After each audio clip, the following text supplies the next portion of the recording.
Road to Shredded, day 11. So continuing on with this theme, we're maxing out on weighted chin-ups, this time with a wider grip, which I am weaker at, and we hit 4 plates once again. So it's the same load, but with disadvantaged leverages. To me, that's a PR. It also proves that these max effort singles is preserving my strength quite nicely, and that's the real reason why I'm doing this.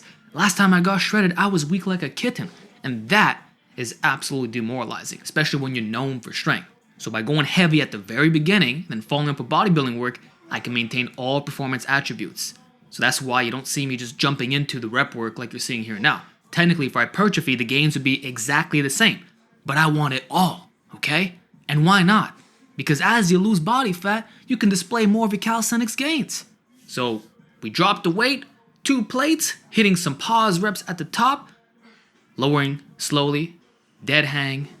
There you go. No horse for today. So you don't have to subscribe to a black and white training philosophy of only moving explosively or only moving slowly. You can do both, which I'm also doing on lat pull downs, this time with my mag grips. Supinated position because you already know I want more biceps, and the elbows are a lot more tucked in, so you can bias the lats a lot more. But the thing is, I'm also doing a dead hang at the top, because with these attachments, which are shorter by design, you can get the full stretch. So why not, compared to the spreader bar where it really is lats only. Here I'm getting some good traps and even rear delts, you could argue. So it's textbook form, and I replicate this on the second set.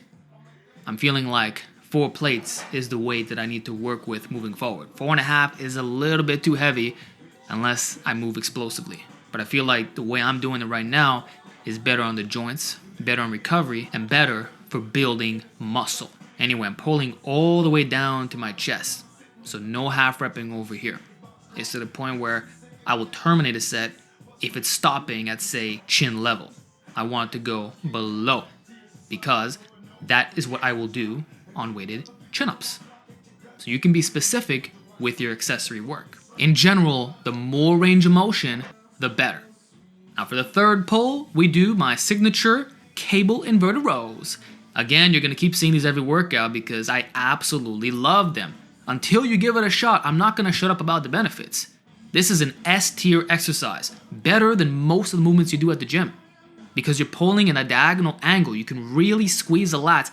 It's like a Yates row, but without the form complications. 2 points of contact for maximum stability. And the cramping is out of this world, especially with this mag grip. The elbows are way in. I'm pulling towards my hip. I don't have this rib cage that's in the way. You see it's going below? Yo, I did this exercise for months leading up to my bodybuilding competition, and now I'm doing the same thing for my new shredded journey. And out of all the grips I've tried so far, I feel like the mag might be the one for this variation specifically. Because most rows are not lengthened bias, so there's a natural sticking point towards the end. And although you still have a little bit of that here, because you cut out the range of motion ever so slightly, you can focus on the stretch, and it's possible to get that final armband at the bottom, so you hit technical failure in a clean way.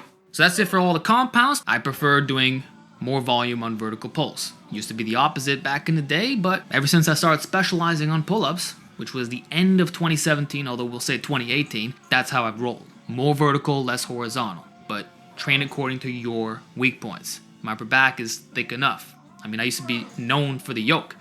Speaking of which, the chest expander is my #1 tool in enhancing this area. Naturally, of course.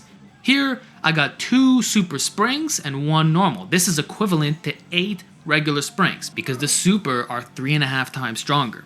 Now, if you want to get access to these, make sure to hit up Robert Baraban at shop.handgripper.net and tell him I sent you. Now, for isolation work, we're hitting some easy bar curls, going heavier today because once in a while I want to see where my strength is at. And as you can see, it seems to be just fine. Not bad for a man who weighs only 163 pounds and hasn't been going heavy whatsoever. Plus, it's the end of a workout after doing all underhand pulls, overloading to the max. I'm fatigued. Hitting a plate per side, good technique, no swinging. So I don't even think I'm going to do this moving forward because there's no point, right? It's just a tester. It shows that if you clean up your technique on regular barbell curls, the carryover is there. You can display your strength at any time. So trust the process. Trust hypertrophy-specific technique and you will get bigger, have less golfer's elbow, and overall, not compromise the stimulus. So that's all you gotta know. I control the last rep. Then for the final biceps exercise, we hit concentration curls again, but this time with an easy bar. Bend forward for more squeeze. This is the arm wrestler way, so you're getting some side pressure in there. You really have to stabilize the bar, which strengthens the wrists, and it forces you into supination. So if you don't have heavy dumbbells, or you just want to try something different, in this case, I'm rotating the concentration curl every workout. Next time might be a preacher curl, who knows. Like anything that has arm bracing is what I'm favoring, but the template is always the same. Feel free to try it all. That's the fun with high exercise selection. So a curl is a curl, there's nothing magical here, I must emphasize that, but I'm trying to mix things up. Keeps me sane, and as you can see, the gains are coming along. I feel like my lower back is leaning out quite a bit. Bicep separation is coming in. Usually this is one of the last areas for me, so I don't have good arm genetics. They're actually horrible, and yes, I will stand by that statement. But by losing body fat, that's how you can really bring out the best out of your weak points. So I'm just gonna keep focusing on biceps, getting wider, trying to preserve the strength. Stay tuned for the next workout.